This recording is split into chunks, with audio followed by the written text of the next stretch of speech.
안녕하세요. 연애유치원 로미언입니다 저출산이 지금 심각한 상태인데요. 한국 남녀가 생각하는 저출산의 이유가 너무 다르더라고요. 여자분들의 의견, 남자분들의 의견 한번 나누어서 보려고 합니다. 올해 기준으로 봤을 때, 그러니까 여자분들이 생각하는 저출산은 이거는 여성들이 파업을 한 거다. 결혼 파업, 출산 파업을 했기 때문에 아이가 태어나지 않는 거다. 이런 여론이 많았습니다. 여자들이 조용하게 파업을 한 것이다. 그리고 집값이 떨어지면 결혼율이 올라갈 거라는 망상은 도대체 누가 하는 걸까? 여자들이 집을 사지 결혼을 하겠냐? 이런 의견이 있었고요. 또 산모와 아이를 경시하는 나라는 미래가 없다. 노키즈존, 맘충, 급식충, 엄마와 아이들을 혐오하고 애 낳으면 사회생활 다 끝이고 그냥 내 인생이 끝남.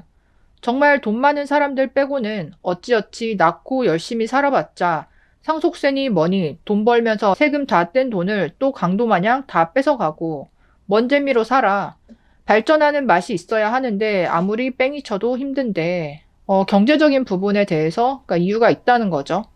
그냥 여자들이 똑똑해져서임. 한국 사회에서 애 낳는 게 본인한테 굉장히 큰 손해라는 걸 이제야 깨달아서 안 낳는 거임. 애를 낳으면 여자한테 손해다. 그러니까 이런 의견이 지배적이죠. 저출산은 성평등 문제임. 그런데 집값 얘기나 하고 앉아있으니 해결될 리가 없지. 성평등이 아직 이제 오지 않았다. 성평등 하게 되면 여자들이 아이를 낳을 것이다. 이렇게 보는 것 같아요. 다 됐고 여성 인권, 여성 차별 문제가 제일 큼 이것들아. 다음이 집값임. 여성 인권이 후퇴한 상태에서 집값 낮아봐야 여자들끼리 동거하거나 그냥 집 사서 사는 여자들만 있을 뿐임. 본질을 못 보니 이 모양 이 꼴이지. 여자가 아이 낳고 가정을 꾸릴 수 있겠다 싶은 정신머리 똑바로 박힌 남자와 여성을 차별하지 않는 기업이 우선시 돼야 해결됨. 여성 인권과 차별 문제가 1순위라고 보는 여자분들이 생각보다 많이 있었습니다. 더 떨어져야 함. 이 나라는 2030 남자 때문에 망할 거다. 남자 탓을 하네요. 동물이 번식을 포기했다는 게 얼마나 심각한 건지 나중에 그 결과를 알겠지. 82년생 김지영을 발악하며 까대는 나라. 그러면서 저출산의 주요 문제는 집값이라고 눈 가리고 아웅. 82년생 김지영을 까지 마라. 이런 이야기인 거죠. 어쨌든 여자분들은 전반적으로 어떤 사회에 대한 그러니까 불만, 그러니까 여성 인권에 대한 그런 이제 목소리가 컸고 또 한 가지 개인의 차원에서는 임신, 출산, 육아를 하게 되면 여자는 인생 끝이다. 그러니까 경력 단절되고 평생 고생해야 된다. 그런 개인적인 이유 때문에도 아이를 낳지 않는다. 그러니까 이거죠. 출산 의향에서도 남녀의 견해는 엇갈렸다.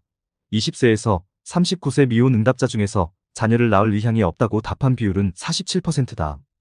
여성의 비출산 의향 응답 비율은 56.8%로 남성 38.5%보다 월등히 높았다. 미혼 여성 중에서 꼭 자녀를 낳을 것이라고 응답한 비율은 30대 4.7%, 20대 9.3%에 불과했다. 성별에 따른 비출산 의향의 격차는 18.3%포인트로 비혼 의향 차이인 13.8%포인트보다 4.5%포인트 높아 출산에 대한 남녀인식 차가 결혼보다 큰 것으로 파악됐다. 아이를 낳지 않겠다는 이유도 남녀 간의 차이가 보인다. 여성은 출산을 고려하지 않는 이유로 육아에 드는 개인적 시간 노력을 감당하기 어려워서 자녀를 바르게 양육할 자신이 없어서 등을 답했다. 출산 행위 자체가 두렵다는 응답도 많았다. 남성의 비혼 이유는 경제적으로 불안정해서 결혼 조건을 맞추기 어려울 것 같아서 순이었다. 자신의 경제적인 상황과 현실적인 조건을 비혼 선택 기준으로 삼는 것으로 분석된다. 반면 여성은 혼자 사는 삶이 더 행복할 것 같아서 다른 사람에게 맞춰 살고 싶지 않아서를 비혼 이유로 꼽았다. 또 가부장제와 양성 불평등에 대한 거부감이 남성보다 4배 이상 높아 희생을 강요하는 삶에 대한 심리적 부담감과 반발심이 상대적으로 큰 것으로 나타났다. 여자들은 말로는 결혼을 하고 싶지 않다, 결혼은 손해다 라고 말하지만 막상 괜찮은 조건을 갖춘 남자가 생기거나 나이가 더 들었을 경우에는 결혼을 이제 하고 싶어 한다, 태세 전환을 한다, 이런 의견도 많이 있잖아요. 지금 이렇게 여자분들이 여성 인권이 낮기 때문에 여자들이 결혼과 임신, 출산 파업을 하는 거다. 그러니까 이렇게 말하는 것도 본인이 원하는 그런 갖추어진 남자와 결혼할 수 없는 현실에 대한 불만 때문에 괜히 이제 인권 탓, 사회 탓, 남자 탓을 하는 경우가 꽤 많다라는 거죠. 아까 처음에 봤던 의견에서 여자를 더 우대하면 여자가 나을 것이다. 이렇게 말씀하신 분도 있었지만 솔직히 지난 한 10년 사회를 봤을 때는 거꾸로잖아요. 여자가 사회 진출하고 경제력이 생기면 생길수록 본인보다 더 경제력이 높은 남자와 결혼하기를 원하는 여자의 특성상 여자 입장에서는 나보다 더 나은 남자의 수가 옛날에 비해서는 많이 줄어든 거고, 그렇게 봤을 때는 그러니까 소수의 경제력이 어느 정도 갖춰진 남자를 놓고 대다수의 여자들이 결혼에 있어서는 경쟁을 하는 구조이고, 제때 결혼을 하지 못한 여자들의 경우에는 혼자 먹고 살 수 있는 벌이까지는 되지만 주변의 평범한 남자들을 봤을 때는 결혼하고 싶은 생각이 들지가 않는 거죠.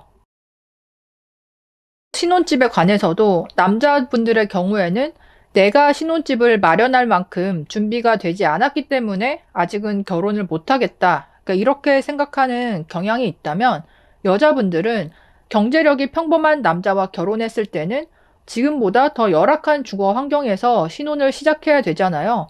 뭐 오피스텔이나 빌라 이런 데서 신혼을 시작해서 그 상태에서 뭐 임신하고 출산하고 이렇게 이제 시작 자체를 하기가 싫기 때문에 결국은 아예 시작조차 하지 않는다.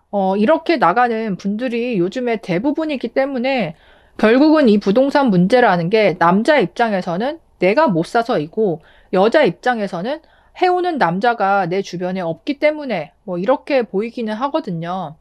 물론 반반씩 하는 분들이 또 많긴 하지만 보면 집안이 중산층 이상 됐을 경우에나 반반 합쳐서 그래도 아파트 전세라도 들어가는 거지 그 돈을 마련할 수 없는 집안이나 경제력을 가진 보통의 평범한 사람들 입장에서는 남녀 모두 눈을 낮춰서 좀 싼 데서 시작을 해야 되는데 그런 선택을 남자는 그나마 할 수가 있는데 여자들이 하지 않기 때문에 이 결혼 앞에서 헤어지거나 아예 뭐 소개팅이나 맞선이 시작도 안 되는 그런 경우가 많다는 거죠.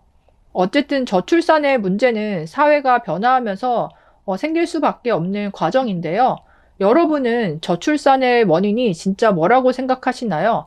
그리고 어떤 변화가 일어났을 때 저출산이 해결될 수 있는지 댓글로도 많은 의견 부탁드립니다. 그럼 다음에 또 만나요. 안녕.